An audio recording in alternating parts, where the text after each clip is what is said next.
लाखो भाविकांची वर्दळ असलेल्या पंढरपूरच्या बसस्थानकाची सुरक्षा केवळ 4 गार्डवर सध्या आहे। तेही वर्कशॉपच्या ठिकाणीच हे सुरक्षा रक्षक असतात।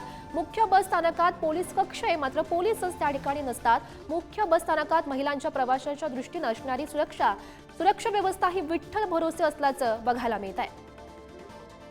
पुण्यातील स्वारगेटच्या बस स्थानकाच्या घटनेनंतर स्थानकाच्या अत्याचाराच्या घटनेनंतर राज्यातील बस स्थानकाच्या अव्यवस्थेवर मंथन होत आहे। लाखो भाविकांची वर्दळ असलेल्या पंढरीच्या बस स्थानकाची सुरक्षा केवळ 4 गार्डवर आहे।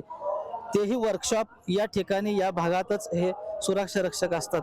त्यामुळे मुख्य बस स्थानकात महिला प्रवाशांच्या दृष्टीने असणारी सुरक्षा व्यवस्था ही बेभरवशाची आहे। पंढरपूर बस स्थानक हे जिल्ह्यातील सर्वात मोठे बस स्थानक आहे। आपण पाहिलं तर हजारोच्या संख्येने गाड्या बंदोबस्तासाठी रोज रात्री येतात, परंतु त्याच ठिकाणी बंदोबस्तासाठी कुठल्याही प्रकारचं गार्ड पोलिसांची सुरक्षा रक्षक नसल्याचं आपल्याला पाहायला मिळतंय। एकंदरीत आपण पाहिलं तर सुरक्षा रक्षकासाठी आता विठ्ठल भरोसा असलेला बस स्थानक ही आता आपण आगार प्रमुखाने मागणी केल्यानंतर पोलिसांकडे आता मागणी केली आहे। पुण्यातील स्वारगेटच्या बस स्थानकामध्ये घडलेल्या घटनेनंतर पंढरपूर बस स्थानक आता आपल्याला जागा झालेलं आपल्याला पाहायला मिळतंय। पंढरपूरहून कॅमेरामॅन जेडी सह मी माऊली डांगे, पुढारी न्यूज, पंढरपूर।